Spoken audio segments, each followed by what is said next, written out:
Red and blue lights slammed into our quiet suburban street like a warning we didn't deserve. My wife's yellow BMW sat frozen at the curb, groceries still in the back, while a police lieutenant stood inches from her door hand, on her weapon voice already raised. "Step out, now!" Neighbors stopped. Phones came up.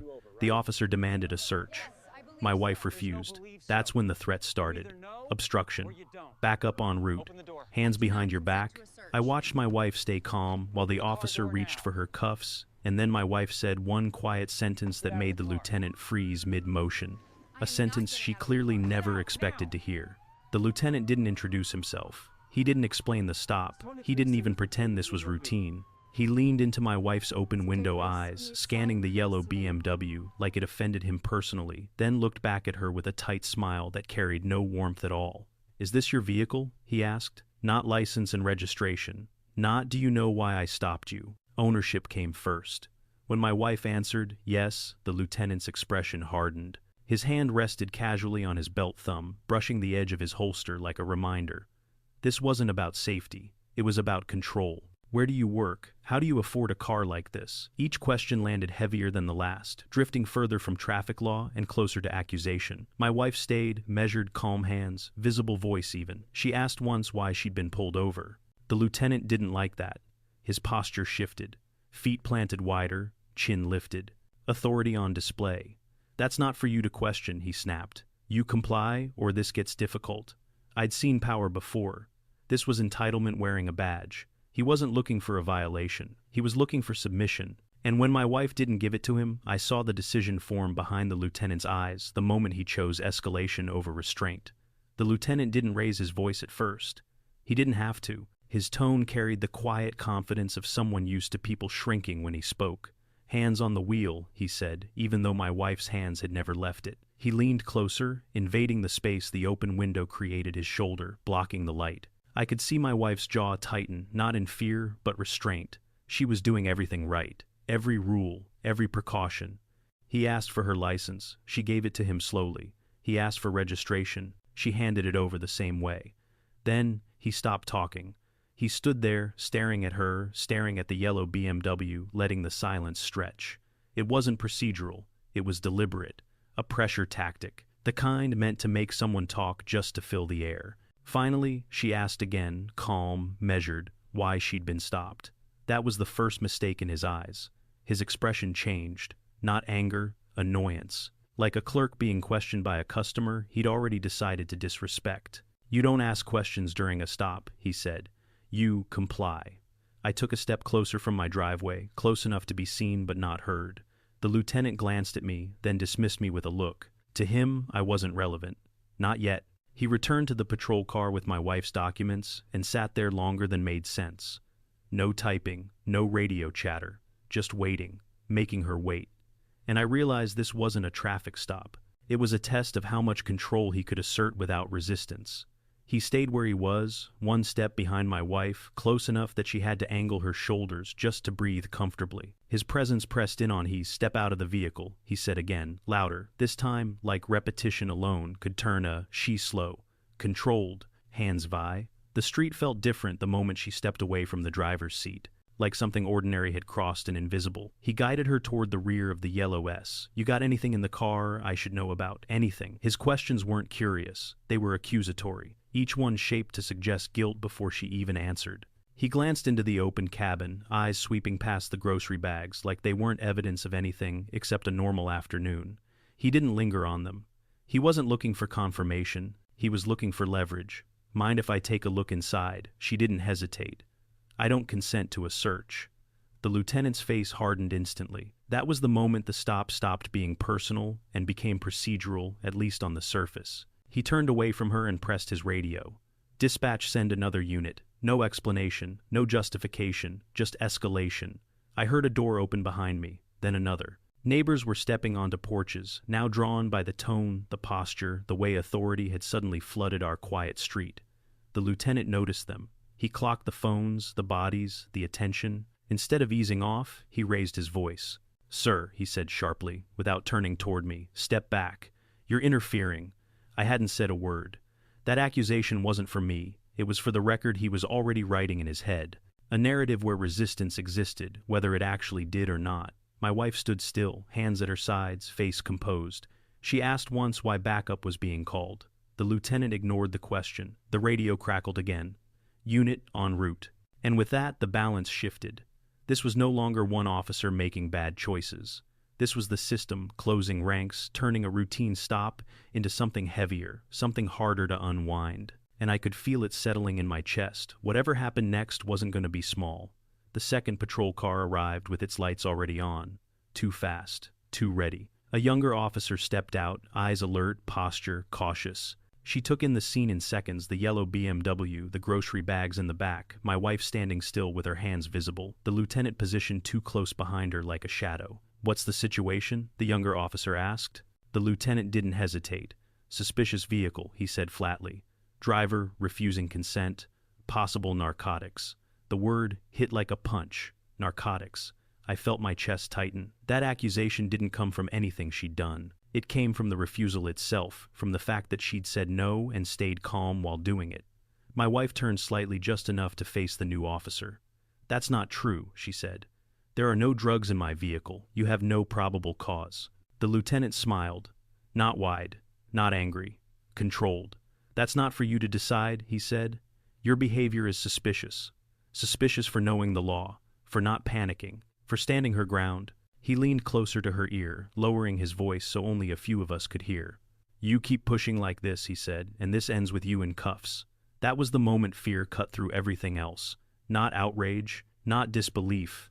Fear. Because once a stop turns into a drug investigation, the rules change. Hands go to weapons faster, commands get louder, mistakes become excuses. Around us, the street had gone quiet in that unnatural way that happens when people sense danger but don't know how to stop it. Phones were fully raised now. No one was pretending anymore. The younger officer's eyes moved again to the grocery bags, to the clean interior, to the lack of anything that matched the lieutenant's story. "This doesn't make sense," she said quietly. The lieutenant shot her a look that shut her down instantly. "It doesn't have to," he replied. And that's when I understood the real motive. He wasn't looking for drugs. He was looking for justification, a reason, any reason to turn resistance into a crime. The younger officer didn't move away. That alone felt dangerous. She stood there for a second, longer than protocol required, eyes flicking between my wife and the lieutenant, then down at the BMW, then back up again. I could see the calculation happening in real time, the moment she realized the story she'd been handed didn't line up with what was in front of her. "Sir," she said, carefully, "what was the observed violation?" The lieutenant didn't answer her. He adjusted his stance instead, widening his feet, squaring his shoulders, body language meant to reassert control without saying a word. "I'm running this stop," he snapped. "You're here as backup." "I understand," the younger officer replied, keeping her voice neutral. "I just need to document probable cause." That word hung in the air. Probable cause. The lieutenant's jaw tightened. His eyes darted toward the growing line of neighbors along the sidewalks. Phones were no longer subtle. They were aimed directly at him now. He lowered his voice, sharp and warning. "You're overstepping." The younger officer didn't retreat. "I need something concrete for the report." For the first time since the lights came on, the lieutenant looked uncertain. He turned back to my wife. "You're nervous," he said loudly. "That's suspicious." My wife answered without raising her voice. Anyone would be nervous during an unlawful detention. That word, unlawful, landed hard. A murmur rippled through the neighbors. Someone whispered, "She's right." The lieutenant snapped his head toward the sound. His authority was leaking not through argument but through exposure. He reached for his cuffs again. Metal clicked. The younger officer took a half step back, not in fear, but in disbelief. "Sir," she said, quieter, "now this is escalating." He ignored her. Because once an officer backs down in public, especially in front of witnesses, the system remembers. And the lieutenant had already decided this stop would end with control or not end at all. The click of the cuffs wasn't loud. It didn't need to be. That small metallic sound sliced through the street like a warning bell, and every phone around us tilted higher at the exact same time. "Turn around," the lieutenant said. "Hands behind your back." My wife didn't move. She stood perfectly still, hands open at her sides, posture straight, not defiant, not submissive, controlled, measured, like she was choosing every second instead of reacting to it. "Officer," she said calmly, "before you proceed any further, you need to listen." The lieutenant let out a short laugh, sharp, dismissive. "You don't give instructions here." He stepped closer, close enough that his shadow swallowed hers. That's when she reached toward her pocket, slowly, deliberately narrating the motion before anyone could panic. "I'm retrieving identification," she said. "Judicial identification." The younger officer stiffened instantly. Her hand hovered near her radio. "Sir," the lieutenant froze half a beat too late. My wife pulled out a leather wallet and opened it toward the streetlight. Gold caught the glow. Not a badge, not a card, a seal. "I'm Judge Delaney Brennan," she said, voice low but carrying. "County Circuit Court." The street went silent in a way I'd never felt before. No murmurs, no movement, just phones recording and people holding their breath. The lieutenant stared. Once, twice. Color drained from his face as reality landed. "And for the record," my wife continued, "I've been recording this entire interaction from the moment you initiated the stop." The younger officer's eyes widened. Someone behind me whispered, "Oh no." The lieutenant's grip on the cuffs loosened. He didn't clip them away. He just stood there, realizing that every word, every threat, every fabricated accusation was now permanent. My wife looked past him at the witnesses, the cameras, the street that had seen everything. "This ends here," she said. But it didn't. Because what came next wouldn't be decided on Oak Avenue. It would be decided in public. And none of it would go the way the lieutenant thought it would. The lieutenant took a step back, awkward and slow, like the ground had shifted under him. "Your Honor," he said, and the words sounded wrong, too fast, too thin. I wasn't aware. My wife lifted one hand. "Stop." She didn't raise her voice. She didn't need to. The single word cut through the street and stayed there. The younger officer froze, mid-breath. The open wallet remained steady, the gold seal catching the streetlight again and again. "This interaction doesn't change because of my title," my wife said. "It changes because it's unlawful." The lieutenant finally looked around, really looked. At the neighbors lining the sidewalks. At the phones no longer pretending to be casual. At the second patrol car idling behind him like a reminder he could no longer control. He straightened his shoulders, trying to pull authority back around himself. "We can clear this up downtown," he said. "There's no need to escalate." The younger officer stepped forward before anyone else could speak. "Sir," she said, clearly loud enough for everyone to hear, "we need to pause this stop." The lieutenant turned on her, anger flashing across his face, but before he could respond, headlights washed across the street from the corner. A county SUV rolled in slowly, hazard lights blinking, and the balance shifted again. A man stepped out of the county vehicle with a clipboard tucked under his arm. Calm, unhurried. The kind of calm that only comes when someone already knows the situation isn't going to end well for one side. "I'm with the county oversight office," he said. "We've received multiple calls regarding an ongoing stop at this location. Multiple calls." The lieutenant opened his mouth, then closed it. "This is being handled," he said too quickly. The county official glanced at the phones lining the sidewalks. "It appears it's already public." My wife didn't move. She didn't argue. She simply held up her phone. "I have a complete audio recording," she said. "From the moment the stop was initiated, a neighbor spoke immediately. I have video from my porch." Another voice joined in. "Security cameras caught everything." The lieutenant lifted his hand slightly, palms out, as if he could slow the moment down by force of will alone. "Let's all take a breath here." The county official wrote one line on his clipboard. "Sir," he said, finally turning toward the lieutenant, "step away from the civilian." Civilian. That word landed heavier than any accusation. The younger officer exhaled sharply and opened her notebook, hands shaking just enough to show how much this moment mattered. The lieutenant stared at the handcuffs hanging uselessly at his side. "Am I being ordered to disengage?" he asked.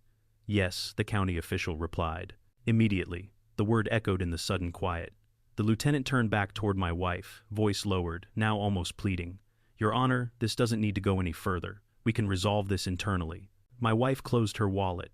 "It already has," she said. The younger officer spoke without looking up from her notes. "I'll be submitting a full report," she said, "including my observations." That was the moment the lieutenant understood there was no version of this where he stayed in control. He clipped the cuffs back onto his belt, movement stiff, and rushed, then turned toward his patrol car. No siren, no announcement, just retreat. As the car pulled away, the street didn't erupt. It exhaled slowly, carefully, like everyone had been holding the same breath for far too long. Phones stayed raised for a few seconds longer, capturing the empty space where authority had just collapsed. My wife lowered her hands at last. She didn't smile. She didn't speak. She simply stood there, steady, while the system watched, recorded, and cornered, finally blinked first. No one clapped. No one cheered. The street stayed quiet in a way that felt heavier than noise. Neighbors slowly stepped off porches and out of driveways, phones still in hand, not sure yet whether it was time to stop recording or time to move closer. Someone murmured my wife's name. Another neighbor asked softly, "Are you okay?" like the words themselves might break something fragile. My wife nodded once. That was all she could manage. I finally stepped to her side, close enough to feel the tension still coiled in her shoulders. Only now, with the patrol car gone, did her hands start to shake just a little. The adrenaline had nowhere left to go. An older woman crossed the street and touched my wife's arm gently. We saw everything she said, all of it. Others echoed her. I've got the video backed up. My security camera caught the whole stop. I already sent copies to myself. Each sentence felt like another brick, laid in place, sealing something that couldn't be undone. The younger officer stood a few steps away, notebook still open, face tight with concentration. She didn't look up when she spoke. "I'll be filing a full report tonight," she said, exactly as it happened. My wife met her eyes and nodded. Not gratitude, not forgiveness, acknowledgement. The streetlights clicked on as dusk settled in, bathing everything in a soft yellow glow that made the moment feel suspended, like time was waiting for us to decide what came next. My wife's phone rang again. This time she didn't step away. She put it on speaker right there on the street while the last patrol car was still idling at the corner. "Judge Brennan," a man said, voice clipped and official, "this is county oversight. We've received multiple recordings and sworn witness calls regarding the officers involved in this stop." Officers, plural. "The lieutenant who initiated the stop," he continued, "has been ordered to surrender his badge and service weapon tonight and report directly to Internal Affairs first thing Monday morning." A ripple moved through the neighbors. "The secondary officers on scene," the voice added, "are also being placed under investigation for failure to intervene and improper escalation." Failure to intervene. That landed harder than anything else. "All involved officers are being placed on administrative leave effective immediately," he said. "Their patrol vehicles have been flagged, body cam and dash cam footage secured, and their prior complaint records reopened. Reopened. Not reviewed. Not glanced at. Reopened. The district attorney has been notified the caller finished. Based on the recordings, potential charges include unlawful detention, deprivation of rights under color of law, and falsification of a police report." My wife didn't react outwardly. She simply said, "I will cooperate fully." When the call ended, the younger officer on scene swallowed hard and closed her notebook. "I'll be filing a full report tonight," she said, voice tight, "including who gave the orders and who followed them." Down the street, the lieutenant's patrol car finally pulled away. No lights, no authority left. Just a marked vehicle carrying a career that had already started collapsing. And for the first time since the stop began, the consequences weren't hypothetical anymore. They were written, logged, and unavoidable. The street didn't rush back to normal.